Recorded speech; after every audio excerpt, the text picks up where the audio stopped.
Direct Impact, la radio qui vous apporte la vie. Bienvenue dans l'émission qui sécurise votre avenir.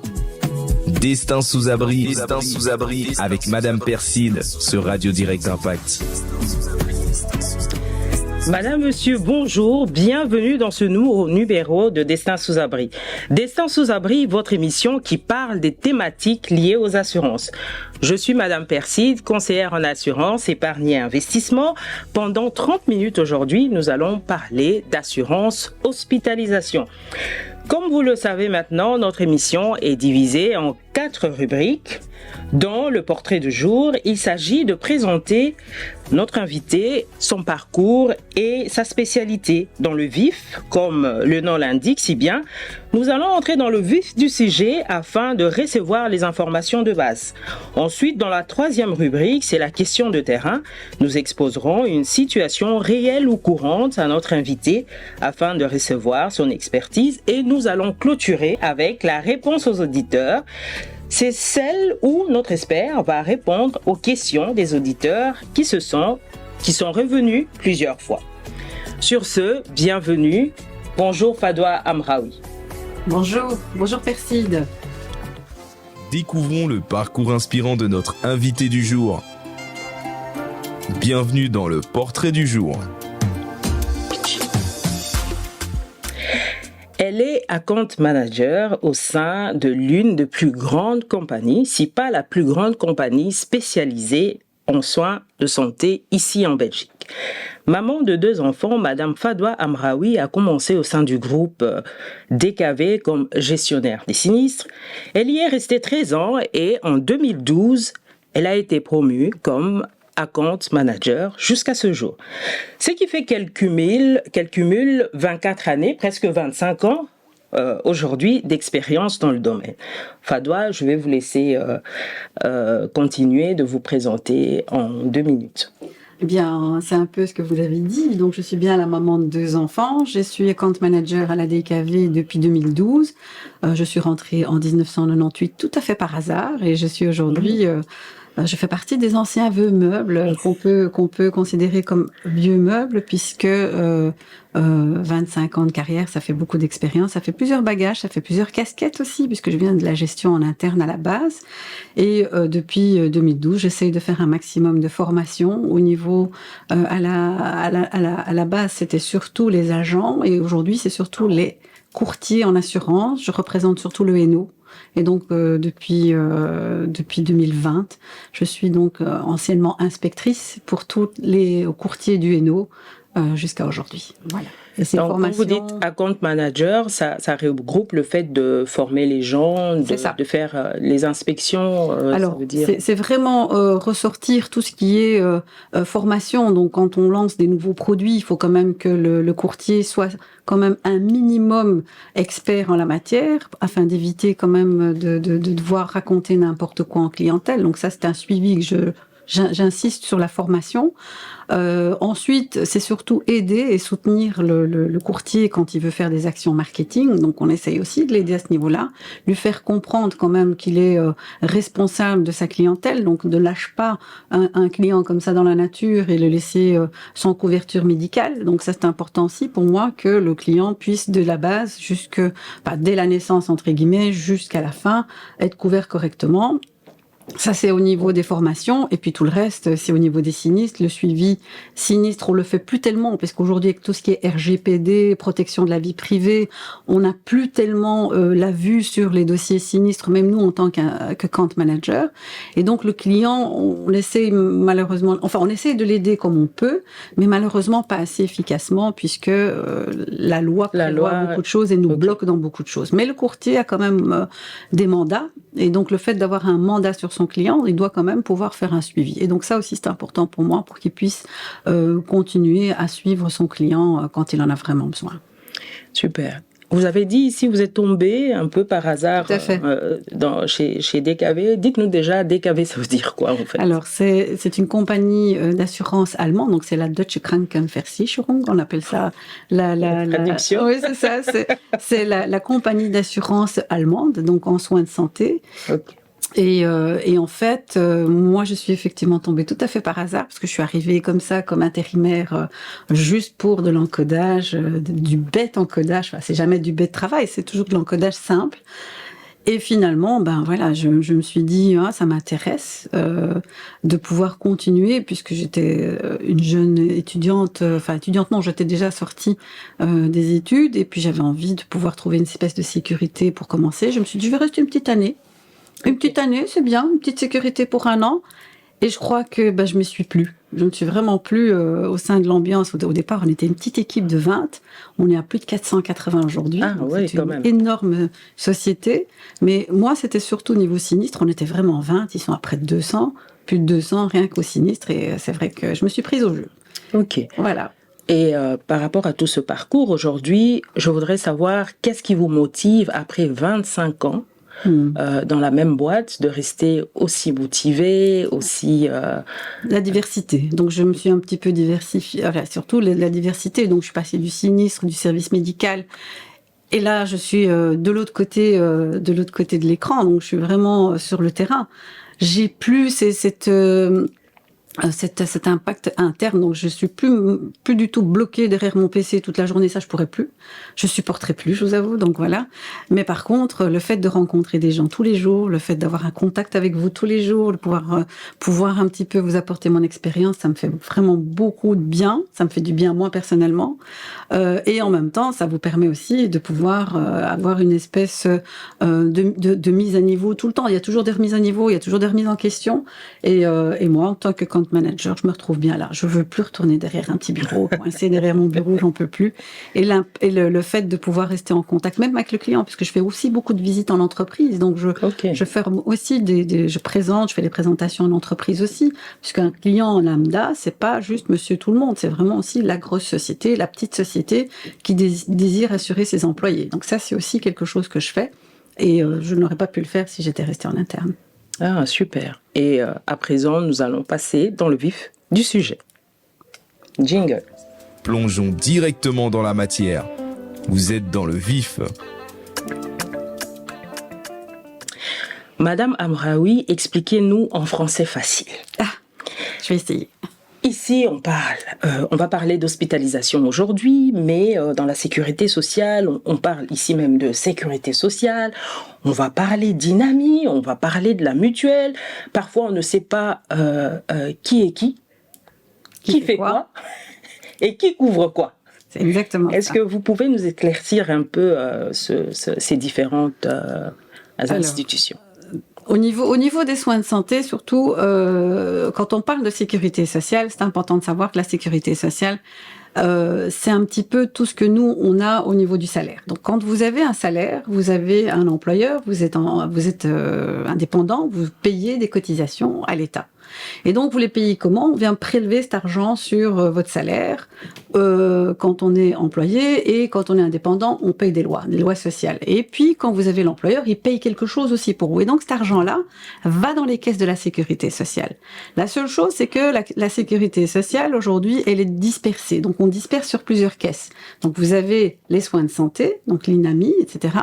Vous avez la pension, vous avez les allocations familiales, et puis vous avez tout le reste au niveau des caisses. Et donc cet argent vient un petit peu gonfler pour l'INAMI, en tout cas l'INAMI, c'est surtout la partie qui nous intéresse nous aujourd'hui, c'est la partie soins de santé. Et donc cet argent ne suffit pas malheureusement pour pouvoir payer tous les frais au niveau des soins de santé, puisque quand on est assuré affilié plutôt, parce qu'on n'est pas assuré, mais on est affilié à une mutualité, en général, c'est quand on est tombé dedans quand on était petit. On n'a pas eu le choix, nos parents étaient déjà dans cette mutuelle, etc.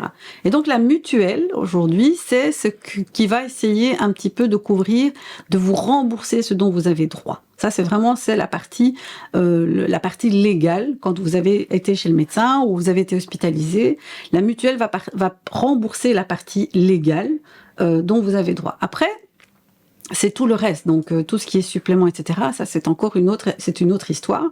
Mais donc, la mutuelle est très limitée. Donc, elle ne rembourse pas tout. Elle ne rembourse pas suffisamment. Et donc, l'hospitalisation aujourd'hui, on a quand même bien compris, nous, en tant que petite population belge, même si on est un petit pays, on a bien compris, on a une bonne sécurité sociale. on a compris qu'il était plus qu'important que on soit couvert en hospitalisation. L'hospitalisation, ici, c'est vraiment les gros risques. Et là, on vient couvrir les gros risques au niveau de la mutualité. C'est tout ce qui est opération, hospitalisation, anesthésie, etc. Et puis, vous avez tout ce qui est petits risques. Les petits risques, on parle souvent des petits risques, c'est tout sauf des petits frais. Et donc, la mutuelle aussi vient, au niveau des petits risques, rembourser les visites chez le médecin, les médicaments, la kiné, les radios, etc. Donc ça, c'est vraiment les deux couvertures les plus importantes au niveau de la mutualité. Mais la mutualité n'est pas la sécurité sociale. D'accord ? Ok. Donc, on n'est pas obligé d'être affilié à une mutuelle pour être couvert par la sécurité sociale. On n'en parle pas assez, mais il y a une caisse de l'État aussi, qui est une caisse, la CAMI, on appelle ça la CAMI, qui est une caisse auxiliaire d'assurance maladie invalidité. C'est une caisse qui est tout à fait gratuite. Donc, c'est une caisse qui est gratuite, mais qui est quand même importante, puisqu'elle vient rembourser ce dont vous avez vraiment droit. Donc ici, la mutuelle joue aussi le rôle d'intermédiaire de l'État, un peu comme ça. Elle joue l'intermédiaire entre l'assuré, donc le client, effectivement, et surtout les institutions médicales. Donc là, donc ici, il y a quand même quelque chose au niveau de l'intervention, mais la mutuelle n'est pas la sécurité sociale. Ok. Et on associe souvent la CAMI à une mutuelle de chômeurs, on va dire. Ou bien quand les jeunes sortent d'école et tout, le temps qu'ils puissent trouver du travail, on dit « Ah, mais vous pouvez aller à la CAMI ». Et dès qu'ils trouvent un boulot, on leur dit « Ah, maintenant vous pouvez aller à la mutuelle ». Mais non, parce que en fait, la CAMI a exactement le même job que la mutualité. La seule chose, c'est que vous n'avez pas le service juridique derrière. Mais la CAMI fonctionne exactement de la même façon que la mutualité. Elle va vous rembourser exactement ce dont vous avez droit. Et donc, ce qu'il y a, c'est que la CAMI, c'est l'équivalent que vous avez quand vous sortez de l'école au niveau de la CAPAC. Donc, les syndicats, c'est les mutualités, c'est l'équivalent des mutualités, c'est exactement pareil, sauf que vous cotisez à la mutuelle, vous cotisez quand vous allez vous inscrire à un syndicat. La CAMI, vous ne cotisez pas. Et vous ne cotisez pas non plus quand vous êtes à la CAPAC. Donc, c'est tout à fait gratuit. C'est quelque chose qui est fourni par l'État, puisque c'est votre sécurité sociale. Vous savez, l'ONSS que vous payez pour votre salaire, etc. Les étudiants aussi ont cette enveloppe, on va dire, cette enveloppe sécurité sociale qui est fournie et au niveau de la CAMI et au niveau de la CAPAC, qui est l'équivalent, en fait, exactement pareil, sauf que c'est gratuit. Maintenant, quand on n'est pas amoureux de sa mutuelle, on n'est pas obligé d'aller à la mutuelle. On peut rester à sa CAMI toute sa vie. Et après, effectivement, il faut un peu plus de couverture, puisque la CAMI est limitée à ce dont vous avez droit. Et tout le reste, malheureusement, vous êtes un peu limité. Malheureusement. Mais il y a des solutions. C'est pas comme s'il n'y avait pas de solution. Et donc aujourd'hui, c'est que la mutuelle propose, ou bien les compagnies d'assurance, on va dire tout ce qui est lié à la santé ou l'hospitalisation, c'est aussi c'est des compléments. C'est vraiment ça. En fait, ça vient payer, ou en tout cas rembourser la partie qui sort de votre poche. C'est toute la partie qui est off of the pocket, comme on dit. C'est tout ce qui sort de la poche aujourd'hui du client. Donc l'hospitalisation, vous êtes limité aujourd'hui à ce que la mutuelle va vous rembourser ou la CAMI va vous rembourser. Mais ça dépend aussi des statuts, parce qu'à un moment donné, il y a certaines personnes, quand elles sont hospitalisées, elles vont payer 2 € d'hospitalisation, et d'autres qui vont quand même payer des grosses factures. Qu'est-ce qui justifie en fait cette différence ? Alors la différence, c'est le choix de sa chambre en Belgique. On a encore malheureusement cette mentalité de choisir la chambre qu'on veut. Pourquoi je dis malheureusement ? C'est parce que ça fait toujours une distinction au niveau des médecins. Donc quand vous décidez de partir sur une chambre commune, il y a quasi aucun frais qui est pris en charge par le client. Donc tout est payé par sa mutuelle ou la CAMI, donc la partie commune est payée quasi à 100% par sa mutualité. Et puis après, quand on commence à faire un choix au niveau de sa chambre, donc si je veux une chambre à 2 lits, eh bien là, j'ai déjà des suppléments qui sont facturés, mais qui sont déguisés, sont à la base déjà calculés sur sa facture d'hospitalisation. Et puis ensuite, vous avez la chambre seule. Et c'est là, en fait, que l'impact est énorme. Et donc, quand on décide de partir sur une chambre seule, le médecin a le droit de réclamer, le médecin non conventionné a le droit de réclamer des suppléments d'honoraires. Ah, s'il vous plaît, Madame Fadwa, dites-moi, médecin conventionné, c'est ça. et non conventionnés. Est-ce que vous pouvez nous donner une petite différence? Oui, une grosse différence. C'est simplement qu'il y en a un qui peut réclamer ce qu'il veut, l'autre qui peut pas réclamer ce qu'il veut. Et donc la différence... on est en Belgique, pourquoi l'un va réclamer ce qu'il veut et pas l'autre? Voilà. Pourtant, ils sont régis sous la même loi. Voilà. Donc celui qui est conventionné, c'est celui qui a signé un accord avec l'INAMI. Donc lui, par contre, ne peut jamais réclamer de supplément d'honoraires, puisqu'il est conventionné, et s'il est conventionné, ça veut dire qu'il doit rester dans les règles et des conventions INAMI. Je ne peux pas réclamer de supplément d'honoraires, quel que soit le choix de la chambre du client. Ok. Ça, c'est le conventionné. Puis vous avez le non conventionné. C'est lui qui a étudié 15 ans. C'est lui qui a fait plus de 15 ans, qui a traîné les savates. J'ai beaucoup de respect pour les médecins, c'est pas ça du tout. C'est celui qui a traîné très très longtemps dans les auditoires et les universités. Et pour tout le respect que j'ai pour eux, c'est celui qui va réclamer ce qu'il veut. Donc à partir du moment où il est non conventionné, eh bien ce médecin-là peut réclamer ce qu'il veut, mais uniquement en chambre seule. Mais le même médecin peut aller dans une chambre double. Tout à fait. Mais là, il ne pourra pas réclamer ses suppléments d'honoraires. Okay. S'il est en chambre double, il ne peut rien réclamer à son patient. S'il est en chambre commune, il ne peut rien réclamer non plus à son patient. Et malheureusement, c'est une petite politique interne aussi de l'hôpital. Hein. Ça, on peut souvent les médecins, et c'est pas très légal, vont vous pousser vers la chambre seule. Même si vous n'avez pas vraiment les moyens de partir en chambre seule. Et c'est là que l'assurance... parfois aussi, c'est pas seulement... Ça peut être aussi une question de confort, parce que quand on est en chambre double et qu'on tombe sur un voisin de chambre qui ronfle, qui n'est pas... Allez, on va dire, qui ne sait pas se tenir en public, ça devient très, très désagréable. C'est pas un confort d'être en chambre seule, c'est pas un confort non plus d'être en chambre à deux lits. Je dis juste qu'à partir du moment où je n'ai pas la couverture je n'ai pas le choix de ma chambre seule, malheureusement, je partirai sur une chambre à deux lits.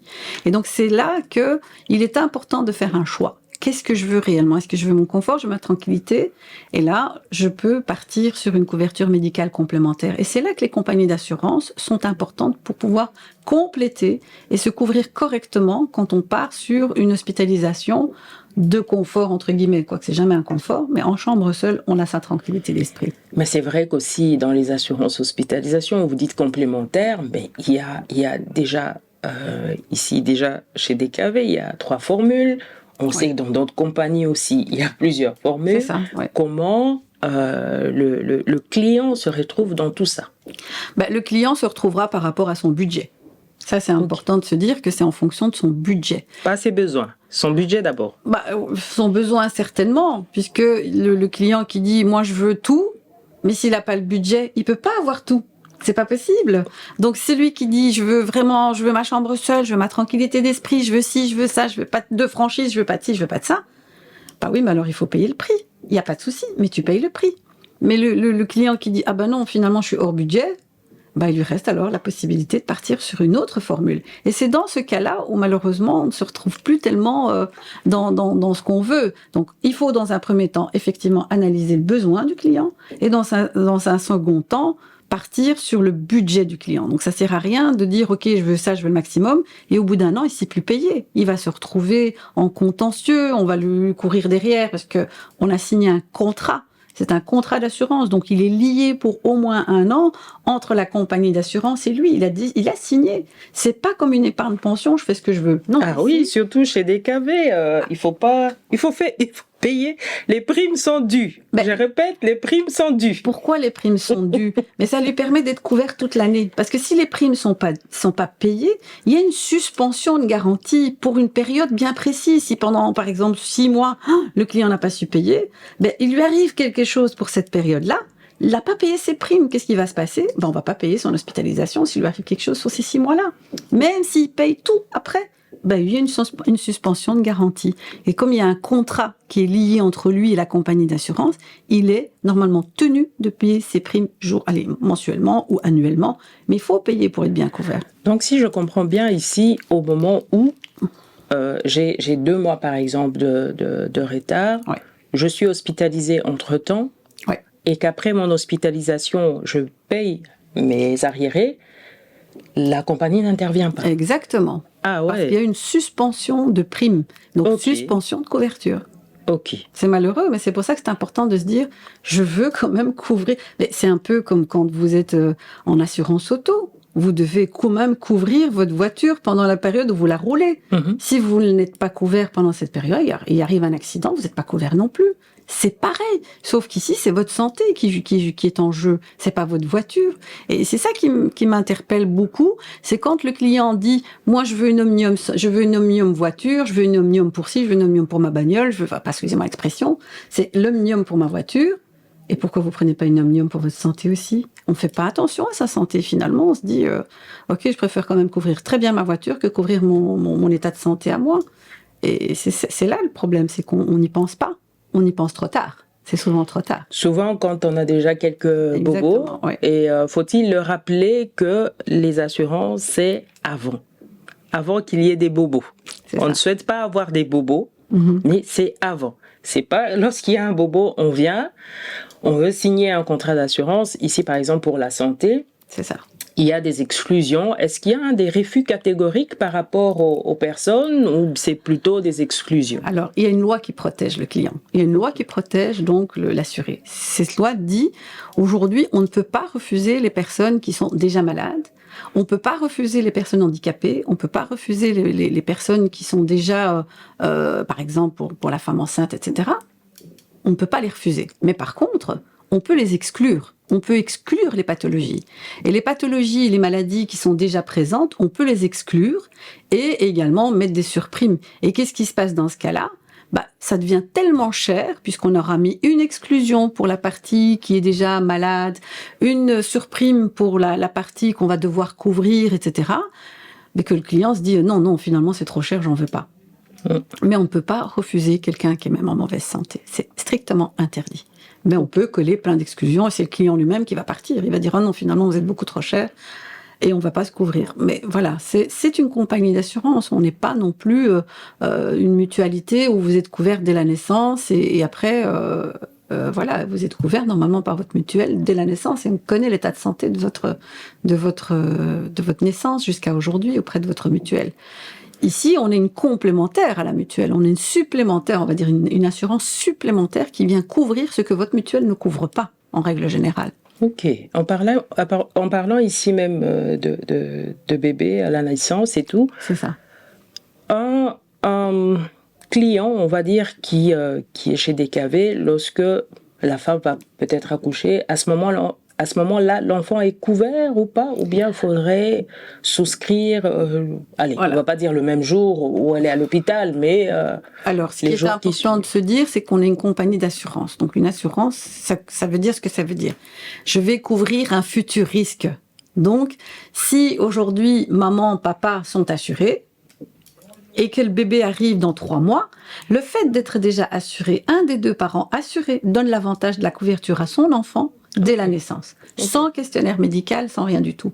Mais si les parents ne sont pas assurés, et puis qu'on assure bébé juste après, c'est un nouvel assuré aussi. Donc on est encore une fois dans une compagnie d'assurance. On va lui mettre un questionnaire médical, c'est un nouveau client.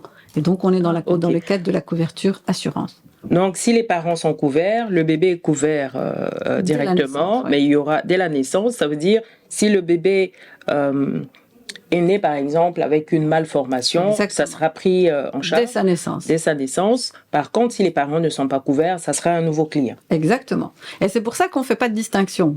On s'en fout que ce soit maman ou papa. Si c'est papa qui est assuré, le fait d'être papa et qu'il assure son enfant 3 mois après, ou dans le cadre de une fois qu'il naît, et s'il est déjà assuré depuis quelques mois ou quelques années, il donne l'avantage à son enfant de pouvoir s'assurer sans questionnaire médical et avec les pathologies préexistantes.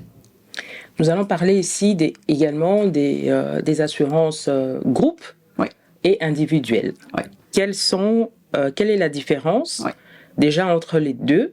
Mais aussi, on parle aussi des questionnaires médicaux quand on est en assurance groupe, qui, on va dire l'avantage de ne pas être questionné par rapport à la santé. Et qu'est-ce que vous pouvez nous en dire? Alors, quand on parle d'une assurance individuelle, on est dans l'assurance privée. Donc là, c'est monsieur, madame, tout le monde qui peut partir sur une couverture soins de santé. Et là, on fait un calcul de risque. Le risque de la personne, c'est en fonction de son état de santé. Quand on part sur une assurance collective, là, c'est l'employeur qui a pris une couverture pour vous. Donc, dans le cadre de la couverture groupe, il n'y a pas de questionnaire médical. Et ça, c'est encore une fois la loi qui dit que quand vous êtes couvert par un employeur, l'employeur est censé vous couvrir avec l'état de santé dans lequel vous arrivez. Donc, il n'y a pas de recherche de préexistence, mais c'est une collectivité. Donc, c'est toute la société qui est couverte. Donc, c'est tous les employés. Et là, il n'y a pas de questionnaire médical et on est couvert avec l'état de santé dans lequel on arrive.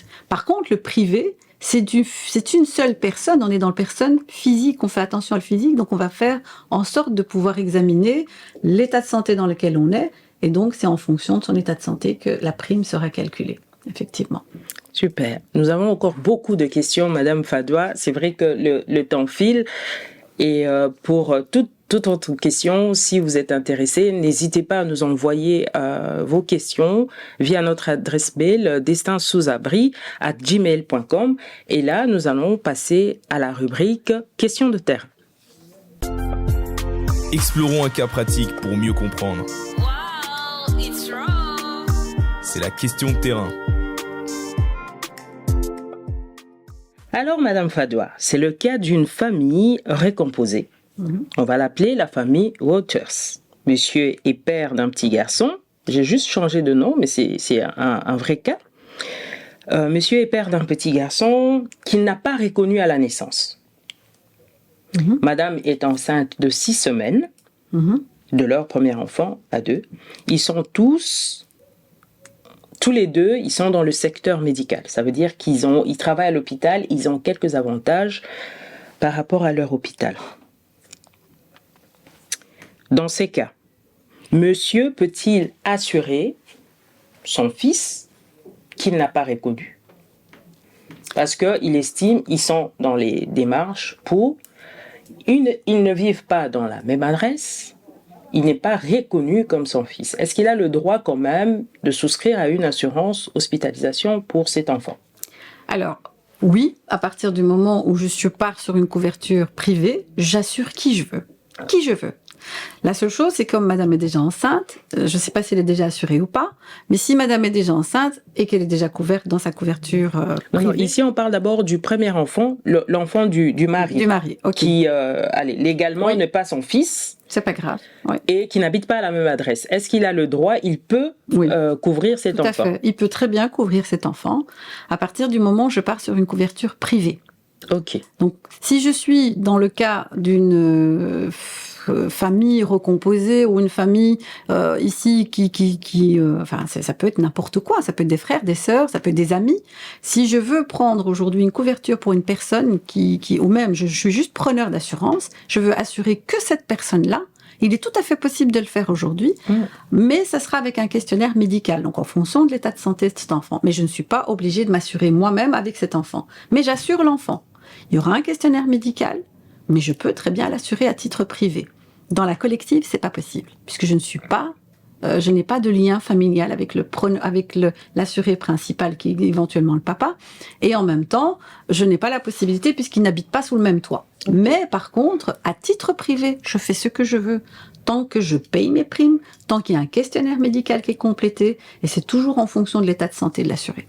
Ok. Et pour la mère, elle sait qu'elle est enceinte, mais elle n'a pas encore vu de médecin officiellement. Elle n'est pas enceinte officiellement. Est-ce qu'elle peut prétendre à couvrir à l'assurance hospitalisation et être indemnisée lors de l'accouchement? Alors, si elle sait qu'elle est enceinte, donc ici, et qu'elle ne le dit pas, il y a une fraude à l'assurance. Ok. Donc, elle le sait, elle doit l'informer au moment où elle complète le questionnaire médical. Même si elle n'a pas encore vu un médecin? Même si elle n'a pas encore vu le médecin. Mais si elle le sait, puisqu'en général, une grossesse dure 9 mois, et donc, nous, au moment où on va recevoir, on va dire, la facture d'hospitalisation ou la déclaration d'hospitalisation pour son accouchement, si elle accouche dans 7 mois après, on va lui poser la question. Madame, vous étiez déjà enceinte avant, etc. Donc, si elle a complété, qu'elle ne le savait pas, et qu'elle a complété un formulaire en toute bonne foi, un formulaire de déclaration, de questionnaire médical en toute bonne foi, elle n'était pas au courant, elle ne le savait pas, elle n'a pas menti. Donc, effectivement, son accouchement, à partir du moment où elle va accoucher, on va le couvrir, puisqu'elle n'a pas menti, et on ne le savait pas, et elle ne le savait pas. Ceci aussi pour les dénis de grossesse, par exemple. Ça peut très bien arriver, mais il faut le justifier. Il faut toujours prouver que c'est des choses qu'on ne savait pas. Donc au moment de l'accouchement, dès qu'elle va un petit peu creuser, pas trop, mais on va quand même creuser, et savoir exactement si c'est vrai ou pas qu'elle le savait ou elle le savait pas. Mais par contre, si elle a vraiment, elle le savait au moment de la souscription de son contrat, elle l'a pas signalé, ça s'appelle une fausse déclaration. Donc elle a menti sur son état de santé. Donc là, au moment de l'accouchement, on va refuser si on sait qu'elle était déjà enceinte avant l'accouchement, avant la souscription de son contrat. Ok. Mais elle peut s'assurer, et la seule chose, c'est que sa grossesse, son accouchement ne sera pas couvert. Et elle peut assurer son bébé sans aucun problème, puisqu'on repart à nouveau du principe que c'est un nouveau-né et qu'elle donne l'avantage de la couverture à son bébé dès la naissance sans questionnaire médical et avec toutes les pathologies préexistantes. Super. Nous allons passer à la question des auditeurs et jingle. Les réponses à vos questions directement de nos experts. Vous êtes dans la réponse aux auditeurs. Madame Fadoua, dites-moi, qu'est-ce qui justifie, on va dire, dans mon portefeuille, on va dire, les clients sont revenus pour dire qu'est-ce qui justifie la différence des prix entre les régions. Bruxelles, la Flandre et la Wallonie. C'est ça. Bien, c'est les hôpitaux. Tout simplement, en fonction des hôpitaux. Vous avez des hôpitaux qui sont pas chers dans le nord, donc en Flandre. Ils ne font pas du 300% comme à Bruxelles. Et donc, la prime qui est sur la Flandre est beaucoup moins chère, puisqu'on estime qu'un Flamand un habitant de la Flandre, plutôt, va aller se soigner dans la région où il habite. D'accord ? Okay. Et comme les hôpitaux ne font quasi pas de 300%, donc ce ne sont pas les hôpitaux les plus chers, eh bien, les primes sont liées au domicile du preneur d'assurance. Si vous êtes sur ça n'impacte pas la qualité du service. Non, pas du tout. Mais ça n'empêche pas non plus d'avoir quelqu'un qui habite la Flandre pour venir se faire soigner à Bruxelles. Sa prime ne va pas changer. Okay. Et donc, à Bruxelles, c'est la prime la plus chère, puisqu'on sait que les hôpitaux bruxellois sont 50% plus chers qu'ailleurs. C'est énorme. Ce sont des hôpitaux universitaires, etc. Mais ce sont des hôpitaux aujourd'hui qui réclament du 300%. Ça veut dire quoi déjà le 300%? Vous en parlez? Alors, ça veut dire qu'ils vont réclamer 3 fois le montant de ce que l'INAMI peut proposer officiellement. Ok. Au niveau des chambres aussi, ils peuvent réclamer jusqu'à 3 fois le montant de la chambre. Ils peuvent réclamer 3 fois le montant de la prestation. La prestation qui est le montant officiel que l'INAMI impose en général pour qu'on ne puisse pas dépasser et exagérer les soins au niveau des hôpitaux. Mais donc l'hôpital le plus cher sera sur Bruxelles. Oui, parce qu'en préparant cette émission, j'ai vu que les hospitalisations, c'était ouais. Du luxe. Hein.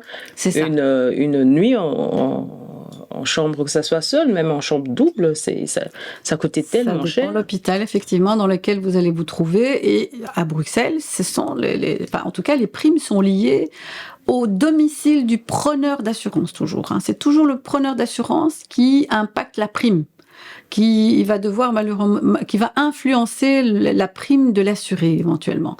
Et donc, en Wallonie, c'est quasi pareil. Elles sont quasi aussi chères qu'à Bruxelles, parce que de plus en plus d'hôpitaux wallons vont effectivement fonctionner comme un hôpital bruxellois. Et donc, la prime va être également quasi pareille que celle de Bruxelles au niveau des hospitalisations. Mais c'est de là que vient la différence de prime, c'est en fonction des hôpitaux dans les régions dans lesquelles on habite. Okay. Et c'est le domicile du preneur d'assurance qui lie en fait la prime de l'assuré. Ok. Et dites-moi aussi, dans les contrats d'assurance, on voit souvent 30 jours avant l'hospitalisation. On va parler de 60 jours après l'hospitalisation. Qu'est-ce qui couvre en fait, quand on parle déjà avant et après, qu'est-ce que le client devrait savoir ce à quoi il a droit avant et après ses hospitalisations, son hospitalisation? Alors, moi je peux parler pour ma compagnie d'assurance. Donc en général, quand on se fait hospitaliser, on a des frais avant l'hospitalisation. Les consultations, les radios, les prises de sang, etc. La kiné éventuellement, l'infirmière, les médicaments. Donc tout ça vient quand même en amont de l'hospitalisation. Donc tout ce que j'ai eu avant mon hospitalisation va effectivement être remboursé par la compagnie d'assurance à partir du moment où c'est lié à mon hospitalisation. Et puis après, j'ai le post, on appelle ça le post-hospitalier. Donc une fois que je sors, j'ai encore plein d'autres frais qui vont arriver parce que je suis pas tout à fait guérie, j'ai peut-être de la rééducation, j'ai de la kiné, j'ai des infirmières, je dois revenir, etc. Donc ce sont encore des visites chez les spécialistes, les visites, etc. chez les généralistes. Et donc en général, pour nous, notre compagnie d'assurance nous propose 30 jours avant et 90 jours après la sortie de l'hôpital. Tout ce qui est lié à l'hospitalisation sera couvert pendant cette période-là. Et donc, c'est limité. Donc, si on a plus de soins, malheureusement, tout le reste n'est pas couvert. Et là, il faudrait d'autres couvertures en assurance. Là, on est lié à l'hospitalisation, le pré, le post, et puis tout ce qui dépassera cette période-là ne sera pas couvert par la compagnie d'assurance. Ok. Voilà. Vous vous rendez compte que notre sujet est tellement intéressant que dans 30 minutes, on ne pourra pas aborder toute la problématique ou le sujet de l'hospitalisation. Lentement mais sûrement, nous arrivons à la fin de notre émission. Comme j'ai dit tout à l'heure, si vous avez des questions, n'hésitez pas à nous écrire, mais aussi sur les réseaux sociaux. Madame Fadwa Amraoui est également sur LinkedIn. Oui. Je suis reprise sur LinkedIn. Vous pouvez lui poser aussi des questions sur ces réseaux et n'hésitez pas, surtout, comme j'ai dit, de nous envoyer des questions via notre adresse mail destinsouxabri@gmail.com. Merci à vous, chers auditeurs, de nous avoir suivis, à Fadwa d'avoir répondu présente à notre invitation. C'était un réel plaisir. C'était Madame Perside au micro. Au plaisir de vous rencontrer dans un prochain numéro. Au revoir. Au revoir, merci à toi. C'est tout pour aujourd'hui dans Destin sous abri. N'oubliez pas, l'avenir est entre vos mains. Retrouvez bientôt Madame Perside pour plus d'aventures sur Radio Direct Impact.